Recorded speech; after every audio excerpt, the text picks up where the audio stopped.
जागतिक तापमानवाढ थोपवायची असेल तर प्रत्येक व्यक्तीनं स्वतःपासून पर्यावरण रक्षणाचा प्रयत्न केला पाहिजे। त्यासाठी शाळा आणि शिक्षक उत्तम प्रकारे योगदान देऊ शकतील असं मत जनस्वास्थ्य दक्षता समितीचे अध्यक्ष दीपक देवलापूरकर यांनी व्यक्त केलं। जनस्वास्थ्य अभियानातील उत्कृष्ट शाळा आणि आदर्श शिक्षक पुरस्कार वितरण सोहळ्यात ते बोलत होते। आरोग्य आणि पर्यावरण जागृतीसाठी 1 ते 7 जानेवारी या कालावधीत जनस्वास्थ्य अभियान राबवण्यात आलंय। या अभियानातील उत्कृष्ट आदर्श शाळा आणि आदर्श शिक्षक तसंच पर्यावरणातील योगदानाचं काम करणारे सुहास वांगणकर यांना शिक्षणाधिकारी सुवर्णा सावंत यांच्या हस्ते सन्मानित करण्यात आलं। मिली देवलापूरकर यांनी उपस्थितांना जनस्वास्थ्य प्रतिज्ञा दिली।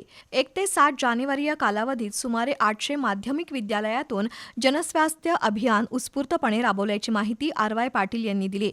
जनस्वास्थ्य दक्षता समितीच्या आरोग्य आणि पर्यावरण चळवळीला शिक्षण विभाग पूर्णपणे सहकार्य करेल अशी ग्वाही शिक्षणाधिकारी सुवर्णा सावंत यांनी दिली।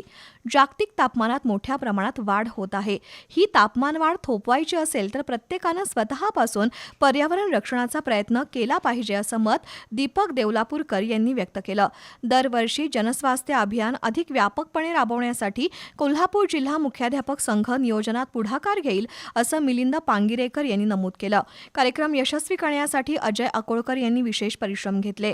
यावेळी आदर्श प्रशालेच्या विद्यार्थिनींनी व्यसनमुक्ती विषयावर पथनाट्याचं सादरीकरण केलं, तर सिया देवलापूरकर या चिमुरडीनं रिंग, लाठी काठी आणि तलवार फिरवून देशभक्तीपर नृत्य सादर केलं। यावेळी विविध मान्यवर उपस्थित होते।